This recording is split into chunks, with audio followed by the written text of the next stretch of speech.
Saturday morning, a mechanic pulls into the driveway and doesn't do what most owners do.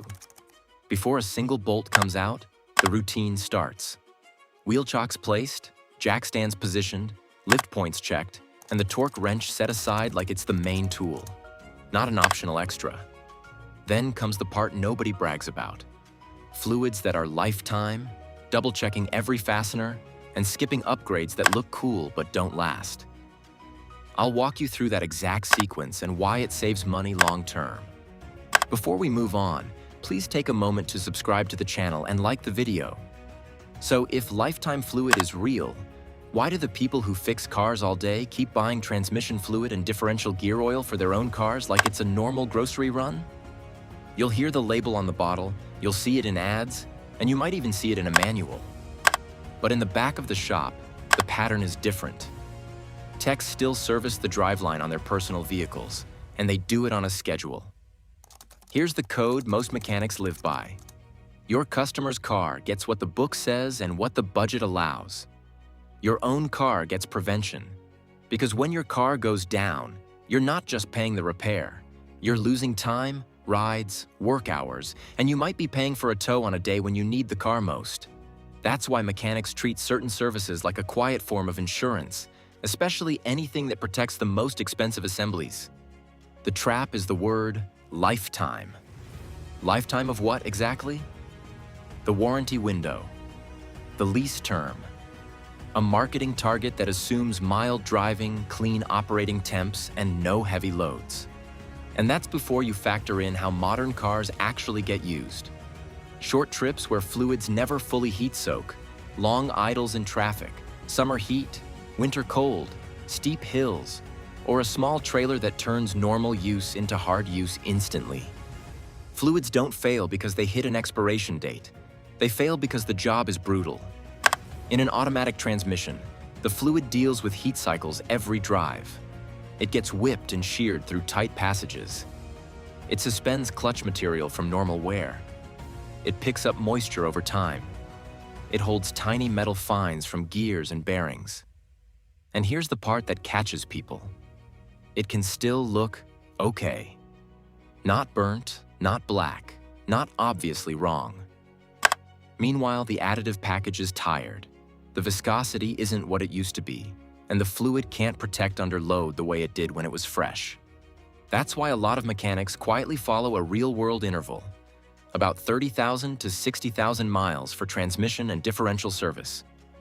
Closer to 30,000 if you tow, drive in, stop and go, do lots of short trips, live in high heat, or drive a vehicle that already runs the fluid hot. Closer to 60,000 if your miles are mostly steady highway and you're not stacking extra stress on the drivetrain. It's not that every car will die if you wait longer. It's that this window keeps you out of the risk zone where small wear turns into expensive damage. And there's a shop-side reason you don't hear this pushed harder. Some quick lube places avoid transmission and diff services because they can get messy, they take time, and if the wrong fluid goes in, the comeback is ugly. Even good shops may price it high because it eats a bay and it carries liability. So unless you ask for it, it's easy for it to never happen. On their own cars, mechanics keep it simple and controlled.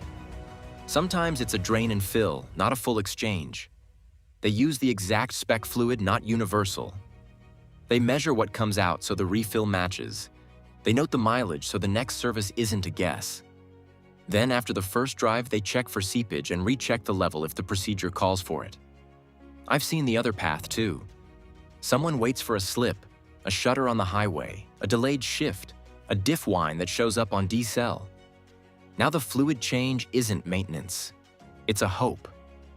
And when the estimate comes back, it's not a few hundred. It's thousands, plus downtime, plus the stress of wondering if it'll ever feel right again. That's the mechanic habit. Boring early fluid changes to protect the parts that bankrupt people. Fluids are the quiet savings. The next habit is the one that keeps DIY from turning into the kind of headline nobody wants. That's the money side. Now let's talk about the habit mechanics take more seriously than any repair. How the car is sitting before the work even starts. Because techs don't get nervous about a hard job first. They get nervous about an easy job done with a sketchy setup. Watch what happens in the first 5 minutes when a mechanic works at home. They don't reach for the wrench, they scan the ground. They want it flat and solid, not sloped asphalt, not gravel, not dirt that can settle. Parking brake goes on. The transmission goes in park or in gear for a manual. Then wheel chocks go down before the jack even touches the car. Not after. Before.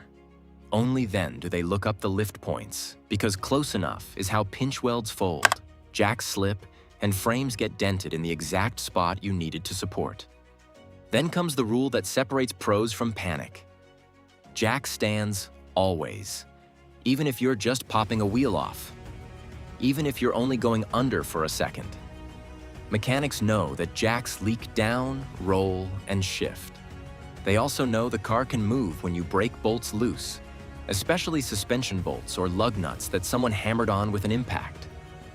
The stand is what holds the car. The jack is just what lifts it. This is where people drift into the false confidence zone. Ramps placed on uneven surfaces. A bargain jack that lifts but twists under load. A cinder block that looks sturdy until it crumbles. A scissor jack used like a shoplift. Or lifting by guesswork because the lift points aren't obvious. None of that feels dangerous right away, which is why it's so tempting. The setup works until it doesn't, and when it fails fast.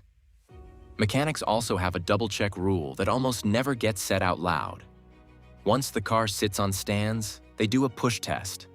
Not a violent shove, just firm pressure at the fender or bumper to see if anything rocks. Then they look again at the stand placement. Is it vertical? Is the saddle seated where it should be? Is the load centered? If something looks off, they lower it and reset it. And a lot of techs add one more layer. They slide the removed wheel and tire under a strong point near the pinch weld or subframe where it fits. It won't hold the car perfectly, but it can buy space if a stand shifts.